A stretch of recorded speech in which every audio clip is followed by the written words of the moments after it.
அவளுக்கே கால் வலிக்குதுன்னு சொல்லிக்கிட்டு இருக்கேன், என் கால்ல வந்து நங்குன்னு படுக்கிறா. எந்திரிடி. ஏக்கா செத்த நேரம் சும்மா இருக்குக்கா, உட்காந்து உட்காந்து குறுக்கலாம் வலிச்சு கிடக்குக்கா. 5 மணில இருந்து மாங்கு மாங்கு மாங்குன்னு வேலை பார்த்து கை கால்லாம் ரொம்ப வலிக்குதுக்கா. செத்த நேரம் படுத்துக்கிறேன், கொஞ்சம் பொறுக்கா. அடியே, குமரி பிள்ளைகளுக்கே கை கால் வலிக்குதுன்னா நாங்கெல்லாம் வயசு போனவங்கடி, எங்களுக்குலாம் எப்படி கை கால் வலிக்கும்? ஏக்கா ஓ மாமியாரு பேசினாலும் கொண்டாலும் ஒரு வேளை இருவேளை ஏதாவது பாக்குங்கக்கா. ஆனா எங்க வீட்டுல என் மாமியாரு இங்கிட்டு இருக்கிற பொருளை கூட அங்கிட்டு எடுத்து வைக்காதுக்கா. எல்லா வேலையும் நான் தான் மாங்கு மாங்கு மாங்குன்னு பாக்கணும்.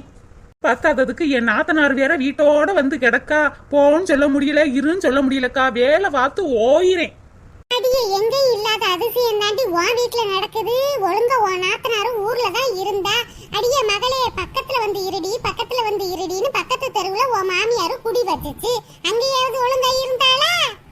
ஓடோடியில வந்துடுறா. 24 மணி நேரமும் பொழுதும் உங்க வீட்லயே தான் கிடக்க. அவ மாமியாருக்கும் புருஷனுக்கும் சாப்பாடு செஞ்சுட்டு வருவாளா இல்ல செய்யாம வருவாளாடி? நல்லா செஞ்சா போங்கக்கா. பொழுது விடிய விட மாட்டாளே, கால பொழுதுலயே ஓடியாந்துறாளே. நான் கண்ணு விழிக்கிறதே அவ மூஞ்சிலதான்க்கா. நான் காலையிலேயே சீக்கிரமா எந்திரிச்சு வீடு வாசலாம் சுத்தம் பண்ணிட்டு காப்பி போட்டு காலை சாப்பாடு செஞ்சு மத்தியான சாப்பாடு செஞ்சு ஆசு ஊசுன்னு வந்து உக்காந்தா உடனே என் நாத்தனாரு அடுப்படிக்குள்ள பூந்துருவாக்கா. அவ மாமியார் வீட்டுக்கு பார்சல் பண்ணணும்ல, எல்லாத்தையும் பார்சல் பண்ணிட்டு உடனே ஓடிடுவாக்கா அவ மாமியார் வீட்டுக்கு. ஏன்னா அவங்க வீட்டுக்காரரு வேலைக்கு போகணும்ல, இந்த சாப்பாடு தானே கட்டி கொடுத்து விடணும். கொடுத்துட்டு அங்கே இருக்க மாட்டாக்கா, திரும்பி ஓடியாந்துருவாக்கா. என்ன பொம்பளை இது? என்னத்த சொல்ல, நான் சொல்லியும் பார்த்தாச்சு திட்டியும் பார்த்தாச்சுக்கா. அவளுக்கு சூடு சொரண ஒண்ணு இல்லக்கா. இப்ப கூட பாரு, குடுத்துட்டு வந்த கையோட ஒரு தட்டு இட்லியையும் நல்லா முழுங்கிட்டு எந்திரிக்க முடியாம சோபால படுத்து கிடந்தா. வீட்டுக்குள்ள இருந்தா அண்ணி அதை செஞ்சுட்டாங்க இதை செஞ்சுட்டாங்கன்னு சொல்லி டார்ச்சர் பண்ணுவாக்கா. அதான் செத்த நேரம் இங்கிட்டு வந்து உட்காரலாமேன்னு வந்தேன். நான் திரும்பியும் வீட்டுக்கு போனா அண்ணி எனக்கு அது செஞ்சுட்டாங்க இது செஞ்சுட்டாங்க, சாப்பிடணும் போல இருக்கு, அப்படி இப்படின்னு சொல்லிக்கிட்டே கிடப்பாக்கா. அடியே, நீ எதுக்கடி செஞ்சு கொடுக்கற? அதான் காலையிலேயே சமைச்சு வச்சிருப்பில, அதை திங்கட்டும். ஏக்கா செஞ்சு கொடுக்காட்டி எங்க வீட்டுக்கார்ட்ட மாட்டி கொடுப்பாக்கா. என் வீட்டுக்காரு என் தங்கச்சி கேக்குறத செஞ்சு கொடுன்னு சொல்லி எனக்கு திட்டுறாருக்கா. அம்மா தாயே, பிச்சை போடுங்கம்மா, பிச்சை போடுங்க. சாப்பிட்டு 3 நாள் ஆச்சுமா, வயிறா ரொம்ப பசிக்குதுமா. இங்க வந்து கொஞ்ச நேரம் ரெஸ்ட் எடுக்கலான்னு பார்த்தா இங்கேயும் நிம்மதியா இருக்க விட மாட்டாங்களே. அங்கிட்டு போய் பிச்சை கேளுங்களே, இங்க வந்து கேட்டுக்கிட்டு இருக்கீங்க. அம்மா சாப்பிட்டு 3 நாள் ஆச்சுமா, சாப்பாடு இருந்தா போடுங்கம்மா, வயிறு ரொம்ப பசிக்குது. ஐயா, எங்க வீடுகள்லாம் அங்கிட்டு இருக்குயா, நாங்க சத்த பேசிட்டு போகலாம்னு வந்தோம். ஏதாச்சும் வீட்டுகள்ல போய் கேளுங்க. அதானே, வீட்டுகள்ல போய் சாப்பாடு கேட்காம மரத்துல ரெஸ்ட் எடுக்கிறவட்ட வந்து சாப்பாடு தாங்கன்னு கேட்டுக்கிட்டு இருக்கீங்க. போய் வீட்டுகள்ல கேளுங்க, போங்க போங்க. அம்மா பிச்சையாவது போடுங்கம்மா, பிச்சை போடுங்கம்மா தாயே. ஐயா, அங்கிட்டு போய் கேளுங்கய்யா, நாங்க காசு எடுத்துட்டு வரல, சும்மா தான் உட்காந்து பேசிட்டு போகலாம்னு வந்தோம். அம்மா நடக்க கூட முடியலம்மா, பிச்சை போடுங்கம்மா, பிச்சை. இங்க பாருங்க, அங்கிட்டு போய் பிச்சை எடுக்க வேண்டியதானே. இங்க என்ன நாங்க காசையும் சோத்தையும் வச்சுக்கிட்டு உட்காந்து கிடக்கோம். இங்க வந்து பிச்சை போடுங்க, சோறு போடுங்க, சாப்பாடு போடுங்கன்னு சொல்லிக்கிட்டு இருக்கீங்க. அந்த சைடு போங்கன்னு சொல்றோம்ல. அம்மா சாப்பிட்டு 3 நாள் ஆச்சுமா, உங்க வீட்டுக்கு என்னைய கூட்டிட்டு போய் சாப்பாடு போடுங்கம்மா. வீட்டுக்கு கூட்டிட்டு போய் சாப்பாடு போடவா? நல்லா வருவீங்க. நீங்க பிச்சை எடுத்துட்டு சம்பாரிச்சிட்டு வந்து எங்கிட்ட தானே குடுக்குறீங்க, உங்களை கூட்டிட்டு போய் சாப்பாடு போடுறாங்க. கைகால நல்லா தானே இருக்கு, உழைச்சு சம்பாரிச்சு சாப்பிட வேண்டியதானே. இங்க பாருமா, உன்கிட்ட பிச்சை கேட்டேன் இல்லேன்னு சொல்றதுக்கு உனக்கு உரிமை இருக்கு, சாப்பாடு கேட்டேன் இல்லன்னு சொல்றதுக்கு உனக்கு உரிமை இருக்கு. ஆனா நீ என்னைய வேலைக்கு போன்னு சொல்றதுக்கு உரிமை இல்லம்மா. ஆமா, நோகாம இப்படி பிச்சை எடுத்து திங்கிறீங்கல்ல, உங்களுக்கு கொழுப்பு இருக்கத்தையும் செய்யும். வேலைக்கு போக சொன்னா எங்களையே திட்டுறீங்களா? ராணியக்கா, இந்த மாதிரி ஆட்களுக்கெல்லாம் சோறும் போடக்கூடாது, காசும் கொடுக்க கூடாதுக்கா. பாடுற மலை மாடு மாதிரி இருந்துகிட்டு பிச்சை எடுக்கிறத பிச்சைய. அடியே விடுடி, நம்மட்ட பிச்சை கேட்டாரு இல்லன்னு சொல்லியாச்சு, அதை விட்டுப்புட்டு அவரை எதுக்கிட்டு போட்டு மிரட்டிக்கிட்டு கிடக்க? விடுடி அக்கா, இந்த மாதிரி ஆட்களுக்கெல்லாம் என்கரேஜ் பண்ணக்கூடாதுக்கா. கை கால நல்லா தானே இருக்கு, உழைச்சு சாப்பிட வேண்டியதானே. அதெல்லாம் சின்ன பொண்ணு ஒழுங்கத்தையும் சொல்றா. பாரு, கை காலெல்லாம் கரல கட்ட மாதிரி இருக்கு. முடியாதவங்களுக்கு வயசானவங்களுக்கு சோற போடலாம்க்கா. ஆனா இவருக்கெல்லாம் சோற போடக்கூடாது. நல்லா தின்னுப்புட்டு பிச்சை எடுக்கிற காசுல நல்லா வாங்கி ஊத்திக்கிட்டு ரோட்ல படுத்து கிடக்கிறது. அம்மா பிச்சை கேட்டா போடுங்க இல்லேன்னு சொல்லுங்க, அதை விட்டுப்புட்டு வேலைக்கு போ அங்க போ இங்க போன்னு சொல்ற வேலையெல்லாம் வச்சுக்கிறாதீங்க. அப்புறம் டென்ஷன் ஆனா அவ்வளவுதான்மா. எடுக்கிறது பிச்சை, ஆனா கோவத்தை பாரு, கோவத்தை என்னமோ கலெக்டர் ஆபீஸ்ல வேலை பாக்குற மாதிரில கோவம் பொத்துக்கிட்டு வருது. அடியே சின்ன பொண்ணு, சும்மா இருடி. அவர் பிச்சை கேட்டாரு, நீ இல்லன்னு சொல்றதுக்கு உரிமை இருக்குடி. தேவையில்லாம பேசிக்கிட்டு கிடக்காத, சும்மா இரு, வாயை மூடிக்கிட்டு. ஏய் நெட்ட கொக்கு, நீ எனக்கு பிச்சை போடல, தேவையில்லாம பேசிக்கிட்டு கிடக்காத. நான் பிச்சை எடுப்பே இல்ல, தெருவுல புறக்கி சாப்பிடுவேன். உனக்கு என்ன, போய் தொலைங்கிட்டு. யோ, பிச்சை எடுக்கிற உனக்கே இம்புட்டு திமுறா? நீ எந்த வீட்டுல பிச்சை எடுத்து சாப்பிடுறேன்னு நானும் பாத்துறையா? போயாங்கிட்டு ஆளையும் மண்டையும் பாரு. இங்க பாருங்க ஐயா, அங்கிட்டு போய் பிச்சை எடுங்க ஐயா. 10 விசா போடாத மூதேவிகளுக்கு எம்புட்டு வாயி. அடியே, எங்கேயோ உள்ள மாரியாத்தா என் மேல வந்து ஏறாத்தான்னு எங்கேயோ உள்ள கடுப்புல இந்த பிச்சைக்கார மேல ஏண்டி காட்டிக்கிட்டு கிடக்க? வேற என்னக்கா, என் நாத்தனாவரை பத்தி கடுப்புல பேசிக்கிட்டு இருந்தேன். இவர் வந்து பிச்சையை கேட்கவும் எனக்கு டென்ஷன் ஆயிருச்சுக்கா. இந்த பிச்சைக்காரரு கூட 4 வீட்டுல பிச்சை எடுத்து சாப்பிடறாருக்கா. ஆனா என் நாத்தனாரு நோகாம படுத்துக்கிட்டே சாப்பிடறாருக்கா. அந்த கடுப்புலதான் இவரை போட்டு கிழிச்சு விட்டேன். அடியே, இம்புட்டு கோபம் உனக்கு ஆகாதடி. வீட்ல உள்ள கோபத்தை இந்த மாதிரி வெளியில வந்து காமிக்கலாமா? ஏதோ பிச்சைக்காரனால அமைதியா போயிட்டாருடி. வேற யாராவது மேல இப்படி காட்டினா திருப்பிக்கிட்டு கிழிச்சு விட்டுருவாங்கடி. அடியே, உன் நாத்தனார் செய்யறது பிடிக்கலைன்னா உன் வீட்டுக்காரரை சொல்ல வேண்டியதானடி. உன் வீட்டுக்காரர் பக்குவமா சொல்லுவாரு. அட போக்கா, நானும் எத்தனையோ தட்டி சொல்லி பாத்துட்டேன்க்கா. அவர் தங்கச்சி மேல அவருக்கு உயிருக்கா. அடியே, எல்லாம் ஒரு நாள் சரியாக முடி, பொறுமையா இரு.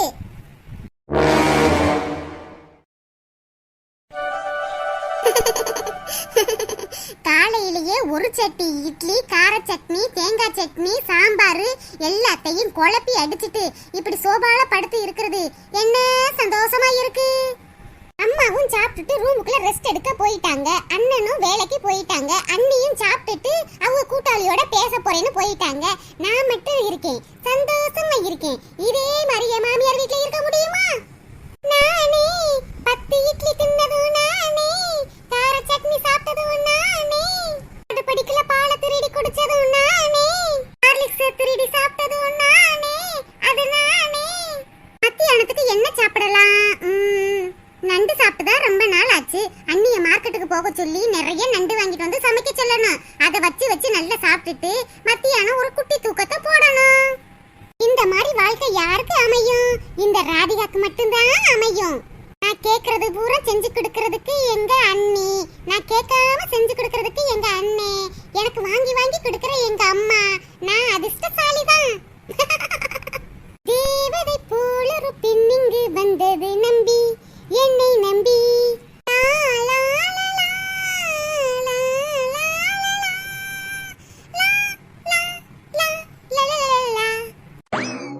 அம்மா தாயே, பிச்சை இருந்தா போடுங்கம்மா, பிச்சை. யார் அது நம்ம வீட்டுக்கு முன்னாடி கத்திக்கிட்டு கிடக்கிறது? அம்மா தாயே, சாப்பிட்டு 3 நாள் ஆச்சுமா, சாப்பாடு இருந்தா போடுங்கம்மா. அதெல்லாம் ஒண்ணு இல்ல, போயிட்டு வாங்க போயிட்டு வாங்க. இருந்த சாப்பாடு எல்லாத்தையும் நானே சாப்பிட்டுட்டேன். அம்மா தாயே புண்ணியவதி, கொஞ்சோண்டு சாப்பாடு இருந்தா தாமா. என்ன இவ்வளவு சொல்லியும் போக மாட்டாங்களே? அம்மா தாயே, பிச்சை போடுங்கம்மா, பிச்சை போடுங்க. இந்த இருங்க, வாரேன் வாரேன்.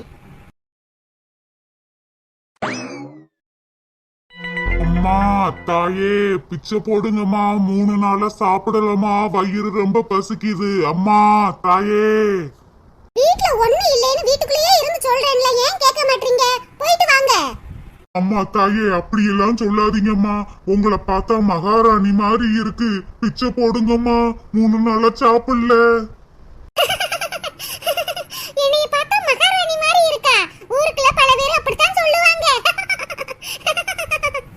அம்மா தாயே, வயிறு ரொம்ப பசிக்குதுமா, கொஞ்சோண்டு சாப்பாடு இருந்தா கொடுமா. இங்க பாருங்க, அம்மா தாயெல்லாம் கூப்பிடாதீங்க, மகாராணின்னு கூப்பிடுங்க. என்னது மகாராணின்னு கூப்பிடவா? இத பார்த்தா பேக்கு மாதிரி இருக்கு. மகாராணி மகாராணின்னு கூப்பிட்டு இத ஐஸ் வச்சு நிறைய சாப்பாடு வாங்கி சாப்பிடணும். அப்படியே ஆகட்டும் மகாராணி, வயிறு ரொம்ப பசிக்குது, ஏதாவது சாப்பாடு இருந்தா கொடுங்க மகாராணி. கேக்க எவ்வளவு சந்தோஷமா இருக்கு. கொஞ்ச நேரம் இப்படி உட்காருங்க, வீட்டுக்குள்ள உருட்டி பெரட்டி ஏதாவது இருக்கான்னு கொண்டு வரேன்.